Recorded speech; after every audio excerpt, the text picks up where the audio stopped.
everyone, to a special review selected by the readers of tokyoswan.blogspot.com.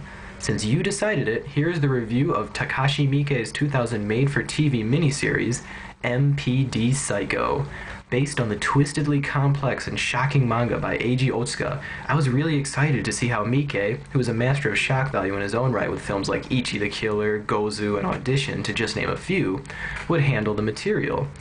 The results are a mixed bag, and by the end of the 6-episode TV series, you'll probably be wishing for a less censored version of the story and one that stays more true to the manga.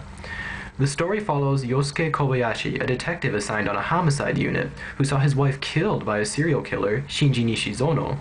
After this traumatic event, he becomes Kazuhiko Amamiya, the multiple personality detective. The series plays so many interesting tricks on identity and reality that it can be confusing to keep everything straight, but that is also part of the fun of watching the series. In fact, the series is full of a lot of bizarre and cool mysteries. The characters have barcodes on their eyes, and there are babies that are ripped from the womb, and then there's the plant heads, as I like to call them. So, does reading the manga make things clearer? Well, actually, it's kind of like a double-edged sword, in that the manga will give you a lot more background on the characters and will really help flesh the story out, but the show doesn't always follow the manga, and in fact, it kind of deviates quite far.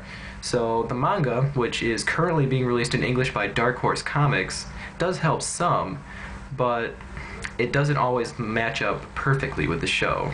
Also, and probably the biggest and really only major complaint for me against this series, is that the manga is known for being full of grotesque and sexual imagery, which just did not translate fully to the TV screen.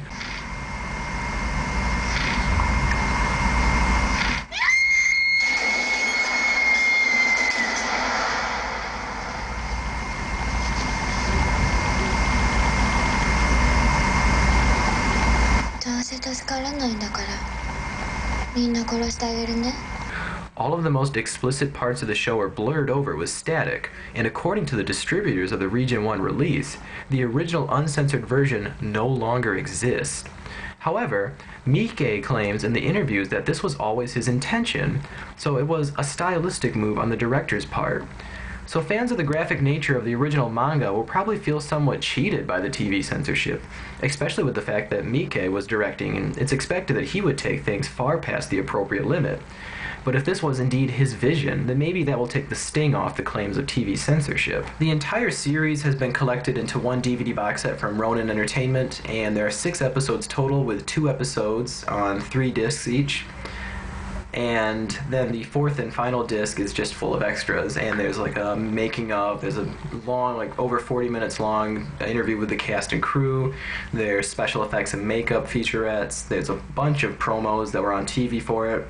So yeah, the DVD was great, the box set was great, besides the censorship issue, which seems to be really convoluted with if it really is censorship.